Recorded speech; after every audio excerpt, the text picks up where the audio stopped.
Hi everyone, I am Harshita and हम लोग principle of inheritance कर रहे थे जो 30 मार्क्स का नीट में आता है एंड 12th में भी काफ़ी इंपॉर्टेंट चैप्टर है। तो हमने लास्ट टाइम क्या करा था, लास्ट क्लास में हमने कर लिया था कंप्लीट यहाँ तक आपका मैंने सारे लॉज ऑफ इनहेरिटेंस बताए थे, जिसमें मैंने बोला था कि फर्स्ट 2 लॉज इतने ज़्यादा इंपॉर्टेंट नहीं है, बस थोड़ा सा ओवरव्यू ले लेना एंड जो लास्ट 2 थे इनकम्प्लीट एंड को डोमिनेंस इंपॉर्टेंट है। ठीक है, तो फिर मैंने क्या डिसाइड किया है, अभी अभी ये चैप्टर बच गया है, आधा मेरे ख्याल से खत्म हो गया है, आधा चैप्टर और बच गया है। 1 मिनट ये लोड हो जाए। ओके, तो आज बेसिकली हमें क्या स्टार्ट करना था, इनहेरिटेंस ऑफ 2 जीन्स से हमें स्टार्ट करना था और law of independent assortment, chromosomal theories of inheritance और लास्ट जो आज हम कंप्लीट करने के चक्कर में है that is linkage and recombinant. ठीक है, मैं सोच रही हूँ कि एक क्लास और ऐड कर दूँ ताकि ना सब कुछ अच्छे से हो जाए। अगर हम यहाँ तक कर लेंगे तो नेक्स्ट क्लास में हम पॉलीजेनिक पॉलीजेनिक एक सेकेंड,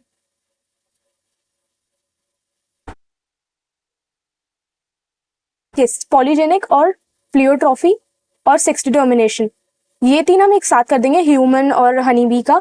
उस क्लास में हम म्यूटेशन भी कर देंगे, नहीं तो एक क्लास और रखते हैं जिसमें हम म्यूटेशन और जेनेटिक डिसऑर्डर्स रखते हैं। अगर हम ऐसे करेंगे ना तो सब कुछ अच्छे से हो जाएगा। अगर एक ही क्लास में म्यूटेशन, प्लियोट्रॉपी, पॉलीजेनिक इनहेरिटेंस करेंगे तो शायद दिक्कत हो सकती है। तो अब एक सेकेंड, तो अभी हम स्टार्ट करते हैं इनहेरिटेंस इन 2 जीन से। उसके लिए मैंने ये तैयार किया है, सी बस इतना सही है, इसमें भी ज्यादा कुछ समझने का नहीं है। मैंने मोनोहाइब्रिड क्रॉस समझाया था ना लास्ट क्लास में, तो बस जिसको वो आता है तो उसको डाईहाइब्रिड क्रॉस है इनहेरिटेंस इन 2 जीन में, तो वो बहुत आसानी से हो जाएगा। और बाकी आपका है लॉ ऑफ इंडिपेंडेंट असॉर्टमेंट भी बहुत आसान है। ठीक है, तो काफी आसानी से हो जाएगा ये। चलो आओ स्टार्ट करते हैं हम। छोटी रखूंगा पहले, या I guess I am visible. तो अब हमें स्टार्ट करना है यहाँ से। अच्छा, 1 मिनट एक काम करते हैं, मैंने एक ओवरव्यू दे देती हूँ कल की जो क्लास में मैंने क्या क्या कराया था। ठीक है, तो थोड़ा सा रिकॉल और हो जाएगा, वो तो ज़्यादा भी समझ में आएगा, क्योंकि लास्ट क्लास में जो हमने मोनो हाइब्रिड क्रॉस करा था ना, उसी का हमें आज डाई हाइब्रिड क्रॉस करना है, तो अच्छा से रिकॉल कर लेंगे एक बार। लास्ट क्लास में हमने किया था जो जो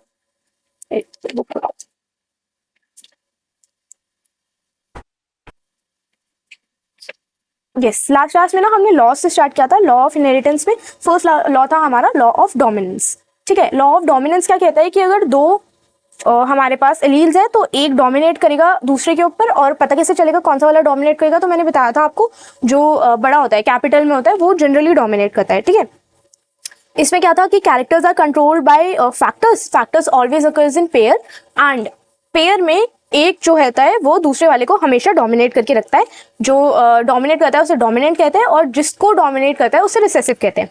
ठीक है, देन आपका था law of segregation. Law of segregation में क्या कहा था उसने कि जो गेमीट्स होते हैं ना वो अलग अलग डिवाइड हो जाते हैं, 2 होते हैं ना, उसके अलग एलील्स होते हैं and they are basically they segregate from each other. ठीक है, separate, they usually separate from each other. बस इन 2 लॉज में इतना सही था, इसमें ज्यादा कुछ पढ़ने की जरूरत भी नहीं है। अब थर्ड जो था वो इंपॉर्टेंट था and that was incomplete dominance. ठीक है, मेरे पास तो बुक है, आप लोग भी प्लीज बुक लेके बैठा करो, उसमें ही मार्क करते रहा करो। देन आप लोगों को जैसे कंफर्टेबल लगे फेयर में नोट्स बनाने हैं, कैसे करना है वो कर सकते हैं आप लोग। ठीक है, अब यहाँ पर है इनकम्प्लीट डोमिनेंस हमें पढ़ना था। मैंने इनकम्प्लीट डोमिनेंस इंपॉर्टेंट बताया था आपको। अब बेसिकली इनकम्प्लीट डोमिनेंस में क्या होता है कि जो बच्चा होता है ना वो नीदर ऑफ द पेरेंट्स से रिजेंबल करता है, ना मम्मी से रिजेंबल कर रहा है ना पापा से रिजेंबल कर रहा है, वो कोई और ही कलर बना रहा है या फिर वो कुछ और ही है, मतलब दोनों से रिजेंबल नहीं कर रहा है। इसका एक एग्जाम्पल क्या था कि कलर था मेरे ख्याल से इसका एग्जाम्पल, या फ्लावर कलर, एक रेड था पेरेंट और एक वाइट था, बट बच्चा क्या हुआ पिंक, तो दैट इज इनकम्प्लीट डोमिनेंस की जो चाइल्ड है वो ना ही एक पेरेंट से रिजेंबल कर रहा है ना ही दूसरे से कर रहा है। ठीक है, this is all about incomplete dominance. और इसका एक example is your Snapdragon and dog flower. ठीक है,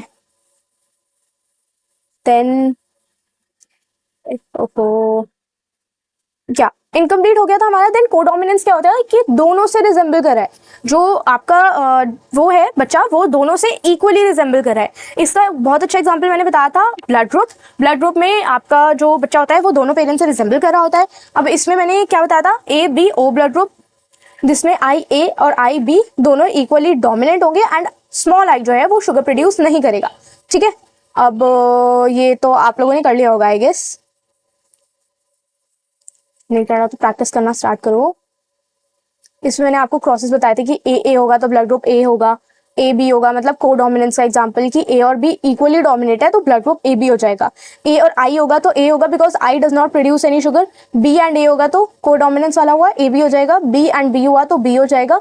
बी एंड स्मॉल आई हुआ तो बी हो जाएगा because I does not produce any sugar. Okay, हाँ लास्ट वाला इंपॉर्टेंट था कि अगर स्मॉल आई हुआ मतलब आई तो प्रोड्यूस ही नहीं करता तो स्मॉल आई कैसे होगा, तो स्मॉल आई हुआ तो ओ ब्लड ग्रुप हो जाएगा। दिस इज इंपॉर्टेंट, ये याद रखना है। और ए और बी इक्वली डोमिनेट है, ये याद रखना है, ठीक है। कोडोमिनेंस में, अब कोडोमिनेंस में मल्टीपल एलील्स का भी हमारा एक आया कि मल्टीपल एलिलिज्म शो करता है वो। एक सेकेंड, एक second. Okay, so sorry for the cut. हम कंटिन्यू करते हैं अपने टॉपिक पे, जिसमें मैंने आपको बता दिया था मल्टीपल एलिलिज्म के बारे में। अब एक और मल्टीपल एलिलिज्म जो शो करता है that is a starch seed, जिसमें कैपिटल वी जो है वो राउंड भी शो करता है एंड आपका ख्याल से येलो शो करता है ये, नहीं लार्ज एंड राउंड शो करता है, स्मॉल भी शो करता है एंड रिंकल्ड भी शो करता है, ठीक है। तो ये एक एग्जांपल था। देन आपका आता है इनहेरिटेंस ऑफ टू जीन्स। क्या इनहेरिटेंस ऑफ टू जीन्स से हमें आज स्टार्ट करना था, तो आज हम inheritance of two gene complete करेंगे, law of independent assortment complete करेंगे and chromosomal theory of inheritance को अपना टारगेट रखेंगे कि क्रोमोसोमल थ्योरी भी कंप्लीट हो जाए आज, ठीक है। तो हम यहाँ से स्टार्ट करते हैं इनहेरिटेंस ऑफ टू जीन से। तो लास्ट क्लास में मैंने ना मोनोहाइब्रिड क्रॉस कराया था। तो basically inheritance of two gene क्या है, वन जीन का डबल। तो डबल क्या होता है, स्क्वायर। तो जो भी रिजल्ट हमारा मोनोहाइब्रिड में आता है ना उसको हम स्क्वायर कर देंगे ना तो डाईहाइब्रिड में भी वही आएगा। तो अब हम स्टार्ट करते हैं इनहेरिटेंस ऑफ टू जीन से। तो बेसिकली ये क्या है, this is basically a dihybrid cross. इसमें अगर आप मोनोहाइब्रिड वाले को स्क्वायर कर देंगे तो आपका जो आंसर है वो आ जाएगा, लेकिन आपको जीनोटाइप उसका याद रखना पड़ेगा। मैं आपको स्क्वायर करके दिखाती हूँ ताकि थोड़ा सा हमें आसान हो ये देखने में। सेट अप दिस फर्स्ट, ठीक है।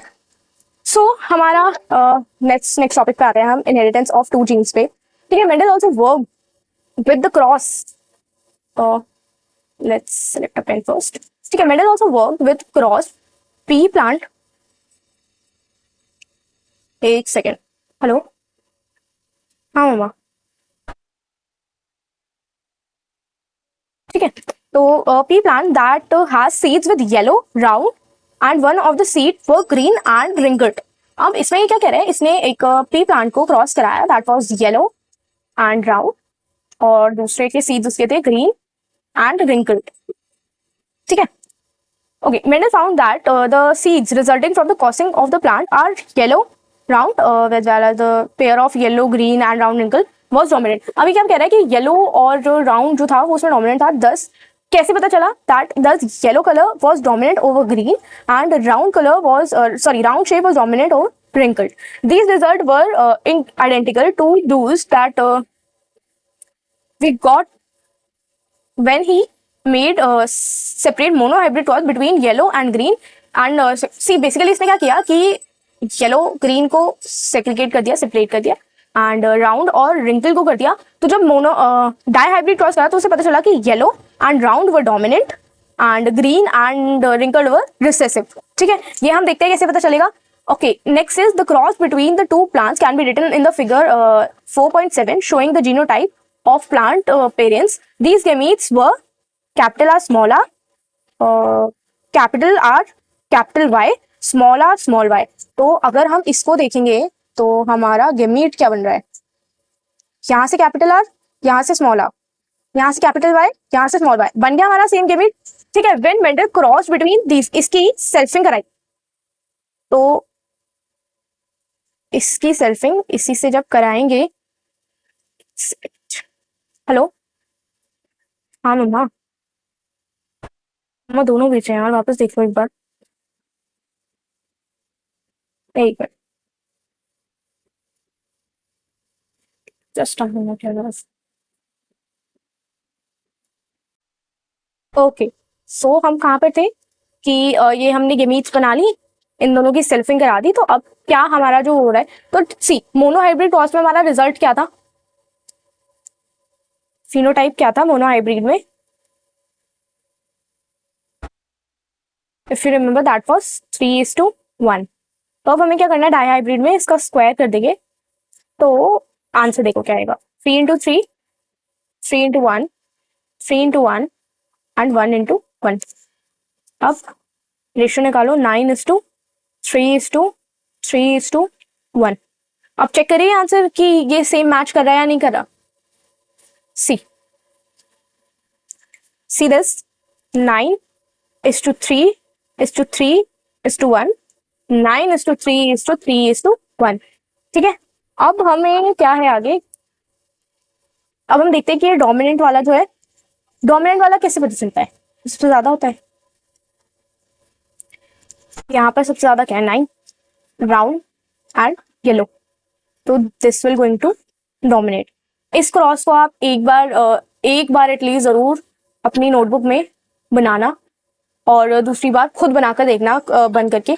बेसिकली इसमें क्या करा है इसने कि ये गेमीट्स ले लिए, उसके बाद इनकी सेल्फिंग कराई और बहुत आसानी से बन जाएगा। बस इस ट्रिक को याद रखेंगे, डाइहाइब्रिड क्रॉस में स्क्वायर कर देंगे। जीनोटाइप आपको याद रखना पड़ेगा इसका जीनोटाइप था मेरे ख्याल से 1:2:1:4, फिर इसके बाद रिपीट था।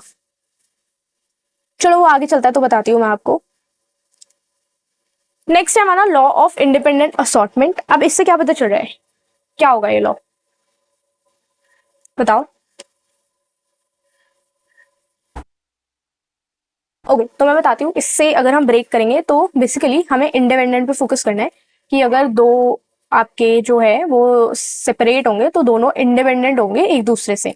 ठीक है, आओ चलो इसको एक बार पढ़ लेते हैं। In dihybrid cross the phenotype round yellow, wrinkled green, round green disappeared in ratio of 9:3:3:1.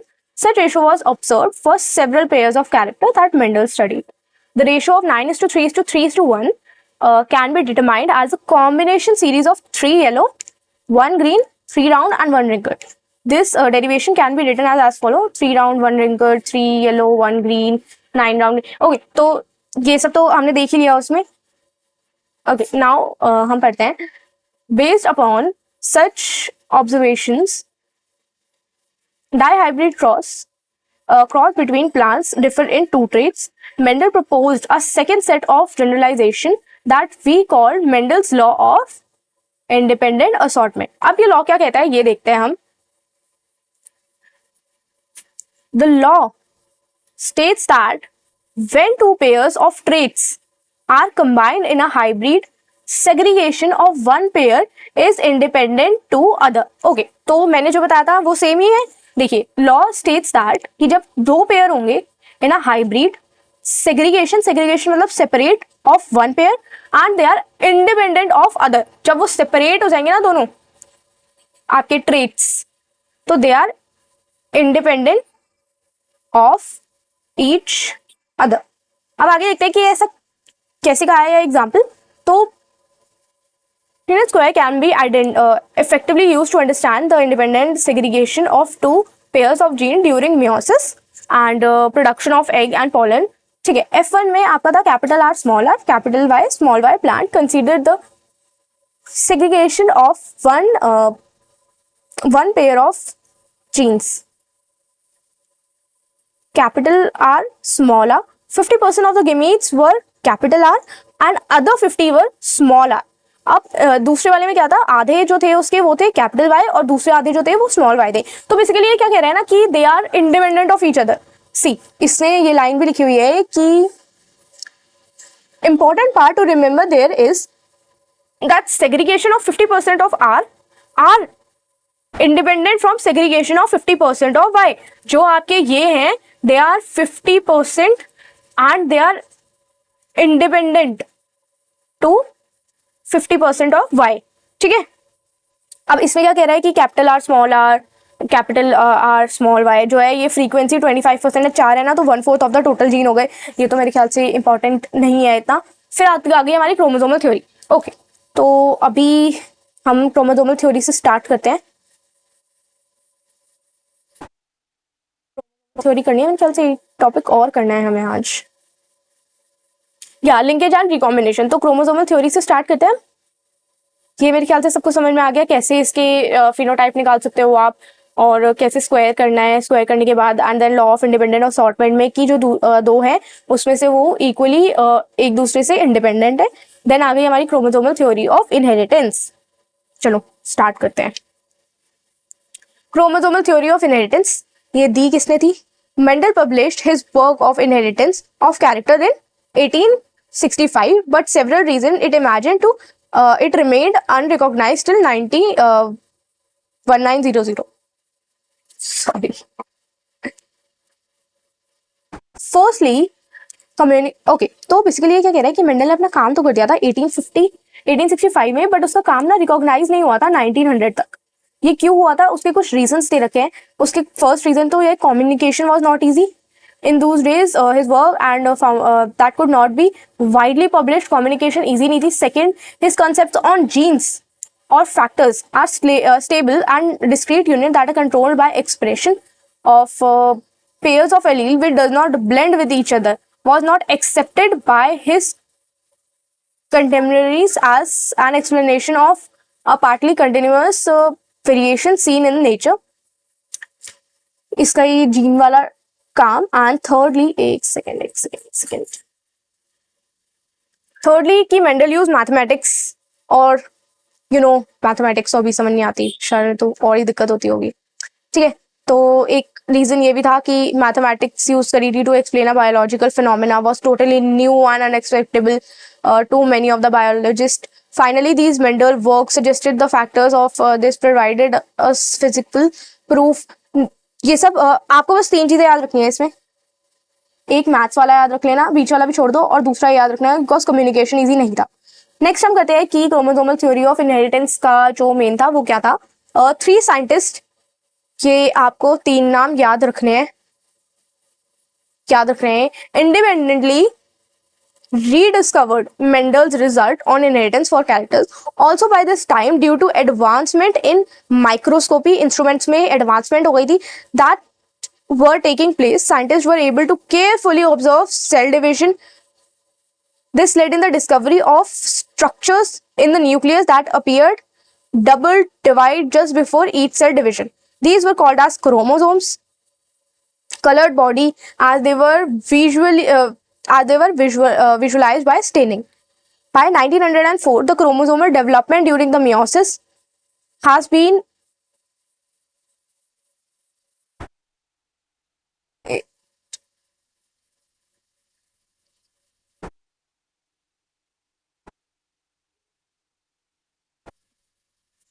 ठीक है, क्या तक बताती है मैंने, the chromosomal movement during meiosis has been worked out. अब यहाँ पर करना है आपको 2 नाम और याद रखने हैं that are important, Walter Sutton and Theodore. इसके सब सरनेम्स याद रखने हैं, Sutton and Boveri, that are important, ठीक है। अब इन्होंने क्या किया, noted that the behaviour of chromosome was parallel to behaviour of gene. जो क्रोमोसोम का बिहेवियर है that is is parallel to behavior of gene, ठीक है, explained by Mendel's law. Recall that you studied in the behavior of chromosome during mitosis and during meiosis, reduction and equational division. The important thing to remember are that chromosomes as well as genes occurs in pair. एक important चीज जो याद रखनी है, मैं ये सब कुछ ना पढ़ के बता रही हूँ आपको, इसमें आपको सब कुछ याद ही रखना, जो मैं इंपॉर्टेंट बता रही हूँ ना बस वही याद रखना है। इसमें एनसीईआरटी में बहुत लिखा हुआ है बट हम सब अभी याद नहीं करेंगे, बाकी आपकी जो 1 शॉट्स होंगे ना उसमें मैं और बताती जाऊंगी, देन पीवाईक्यू से हम सारा एक बार ना अच्छे से कवर अप कर लेंगे, ठीक है। अभी हम यहाँ पर फोकस करते हैं कि एक चीज जो यहाँ पर बहुत इंपॉर्टेंट है that is chromosome as well as genes occurs in pair, ठीक है, दिस इज इंपॉर्टेंट। इससे शायद मेरे ख्याल से क्वेश्चन भी आया हुआ है। The 2 alleles of genes, the 2 allele of gene pair are located on homologous side and homologous side on homologous chromosome। ये देखो,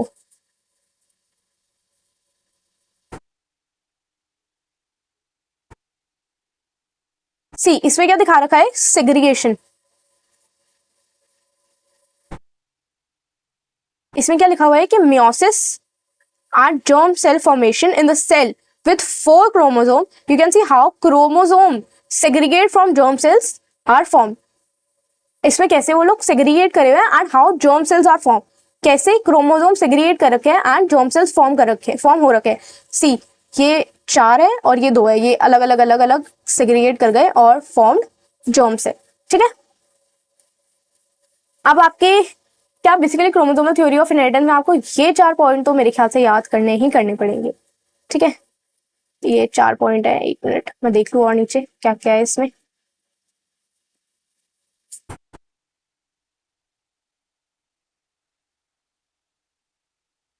अच्छा, ड्रोसोफिला मेल एंड फीमेल का एग्जांपल है, ये भी इंपॉर्टेंट है क्योंकि ड्रोसोफिला से भी क्वेश्चन आया है एक बार।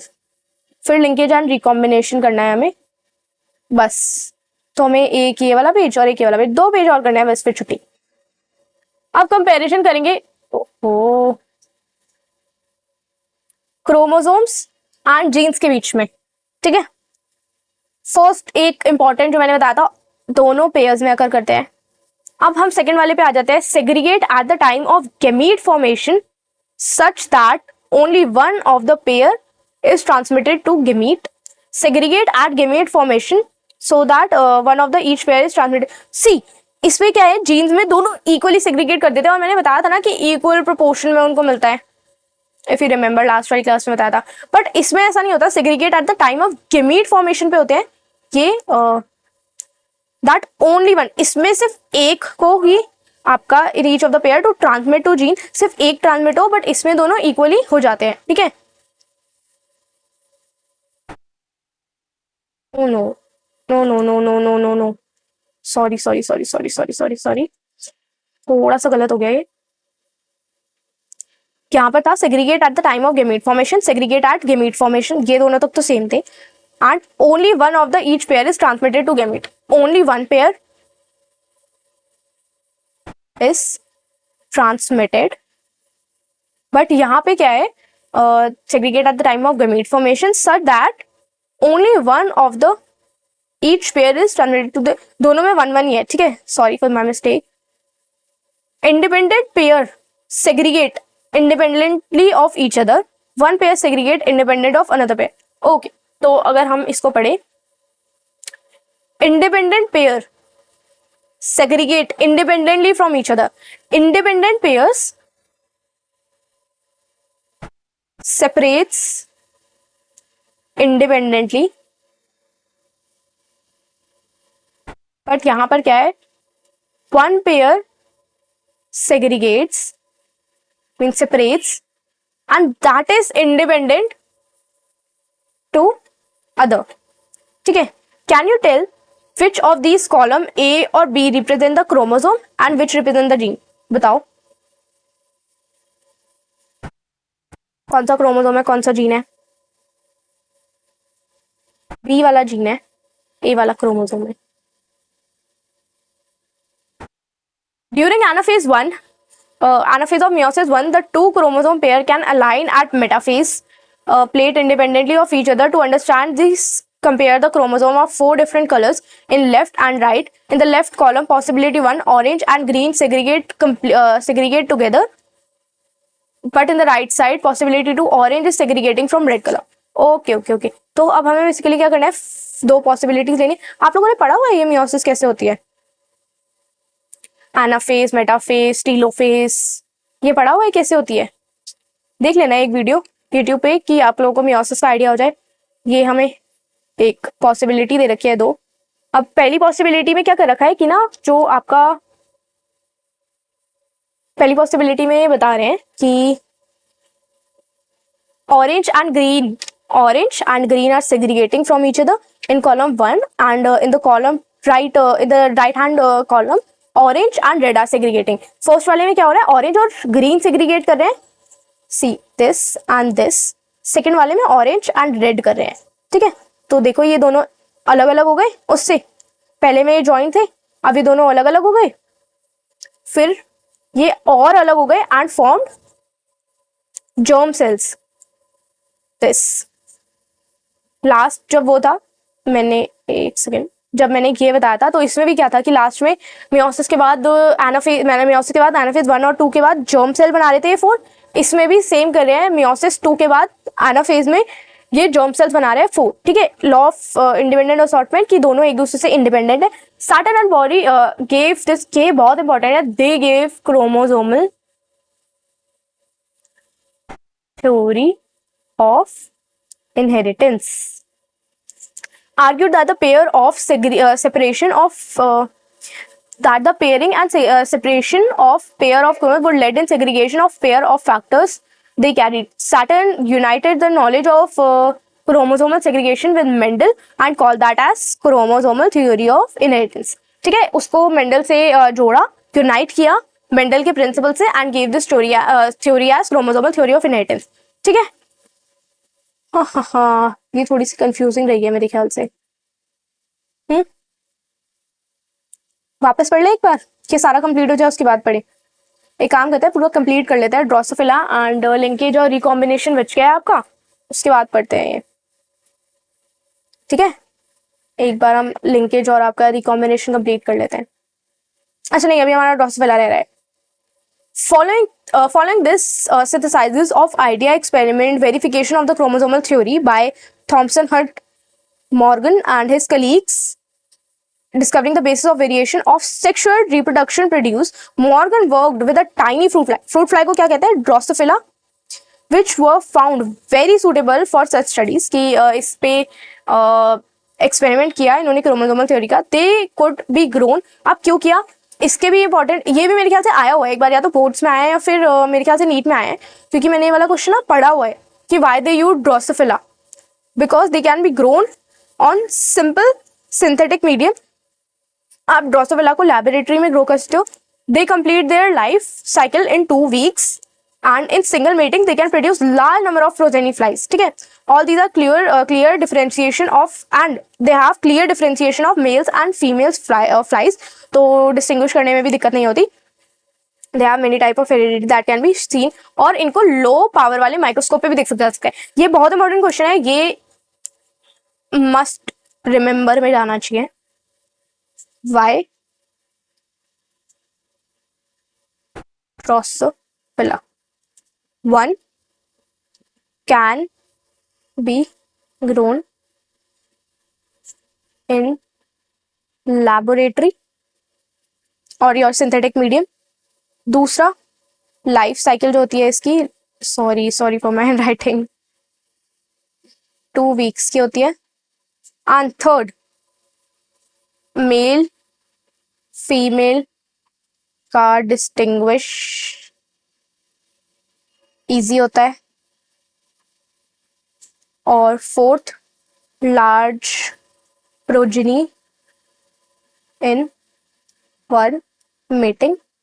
Fifth, can be seen, changes can be seen in low power microscope.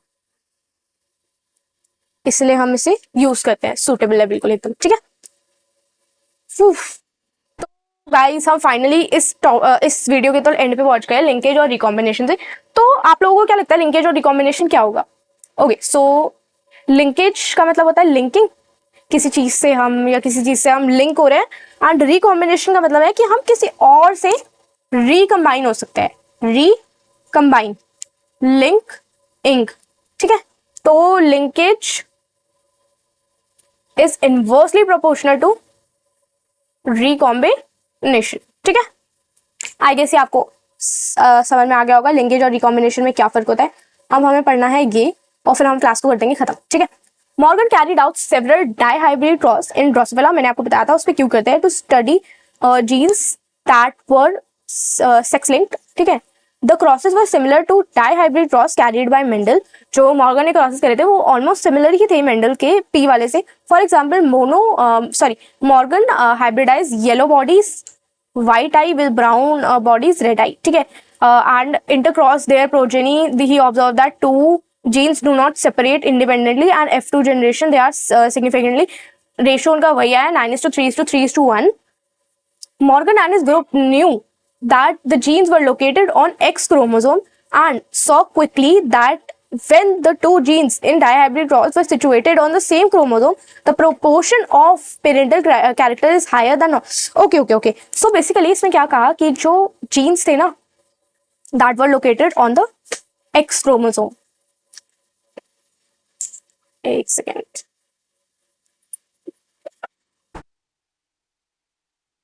तो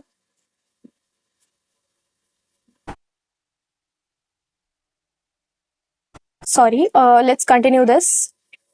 मॉर्गन ने क्या आइडेंटिफाई किया कि जो जीन्स थे वो एक्स क्रोमोसोम पे लोकेट हो रखे हैं, एंड कि अगर उस पे आपके the proportion of parental character high कैसे है कि अगर दोनों genes at the situated the same chromosome are located, तो हायर जो होगा वो होगा पेरेंटल कैरेक्टर। अगर पेरेंटल कैरेक्टर हाई हो गया तो दैट इज इनवर्सली प्रोपोर्शनल, मतलब कि नॉन पेरेंटल कैरेक्टर लो होगा। ठीक है, Morgan attributed this due to physical association of linkage of two genes. अब ये होता क्यों है? This is because of linkage of two genes, and इस टर्म को क्या कहा उन्होंने? लिंकेज कहा। That describe this physical association of genes on chromosomal and term that as recombination to describe the generation non. एक सेकेंड, पेरेंटल को basically उसने linkage कह दिया एंड नॉन पेरेंटल वाले को। Morgan and his group also found that even when genes were grouped on the same chromosome, some genes are very tightly linked. अगर very tightly linked होंगे मतलब वो बहुत कम ही recombination शो करेंगे। सी, अगर tightly link है तो linkage ज्यादा होगी और very low recombination होगी। ठीक है, when other were loosely, अगर loosely linked है मतलब ज्यादा recombination होगी और कम linkage होगी। ठीक है, क्योंकि वो loosely linked है। अब only 1:3% were recombinant while 37:2% was recombinant. His student Alfred, ये भी याद रखना है इसका नाम, used the frequency of recombination between gene pair on the same chromosome and measured for the distance between gene and map their position। और basically इसने क्या किया कि ना जीन कहाँ कहाँ लोकेटेड है, कितना कितना डिस्टेंस है, उसे इन्होंने मैप किया। And today genetic maps are extensively used as starting point of sequencing of whole genome as was done in the case of human genome sequencing project। Okay, तो बेसिकली ये क्या कहते हैं कि जो इनके पार्टनर थे, स्टूडेंट थे, उन्होंने अल्फ्रेड नाम था, जिन्होंने एक काम किया कि जो जो लोकेटेड है, कितने कितने डिस्टेंस पे लोकेटेड है, उसे आइडेंटिफाई किया, and that is nowadays very useful in human genome sequencing project. ठीक है, अब ये बता रखा है कि क्रॉसेस दिखा रखे हैं ये।